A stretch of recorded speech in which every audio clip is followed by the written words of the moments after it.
Matutong gumawa ng pinakamagandang homemade Taya Shine. Para magsimula, kailangan natin ng isang malaking kutsara ng margarina. Oo, tama ang narinig mo. Ang hindi masustansyang pagkaing ito ay nakakapagpakinang at nagpapalambot ng taya. Kaya iminumungkahi kong gamitin ito para sa layuning ito lamang. Sunod, magdagdag ng furniture polish na karaniwang meron sa bahay.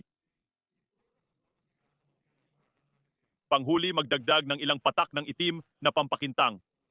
Ang itim na pampakintang ay nagbibigay ng profesional na hitsura sa taiya.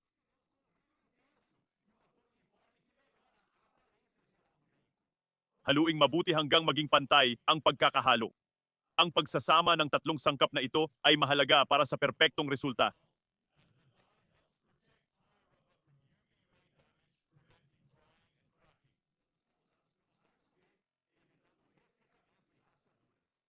Lumilikha ito ng patong na lumalaban sa tubig, pinapanatiling makintab ang taiya.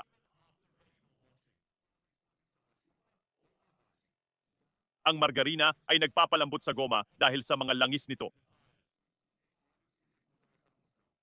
Pinipigilan nito ang pagkatuyo at pinahahaba ang buhay ng taiya. Dagdag pa, nagbibigay ito ng magandang kintab sa itsura ng sasakyan.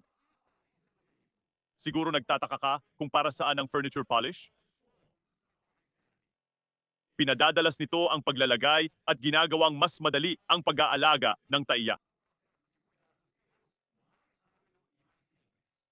Napagod ako sa paggastos sa mahal na produktong taiya na mabilis lang mawala ang kintab.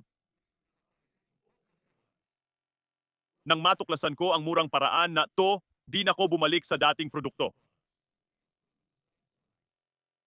Ngayon, ginagamit ko to sa kotse, bisikleta, at maging sa truck kong taiya.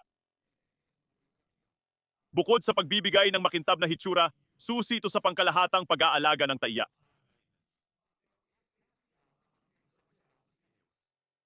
Ang espesyal nitong formula ay nagpapaganda at pumoprotekta sa epekto ng pagtanda at init.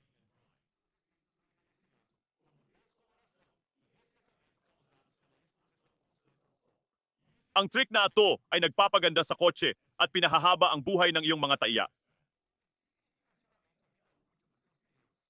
Ibig sabihin, mas ligtas at matagal na pagmamaneho, nakatitipid ka pa sa tagal.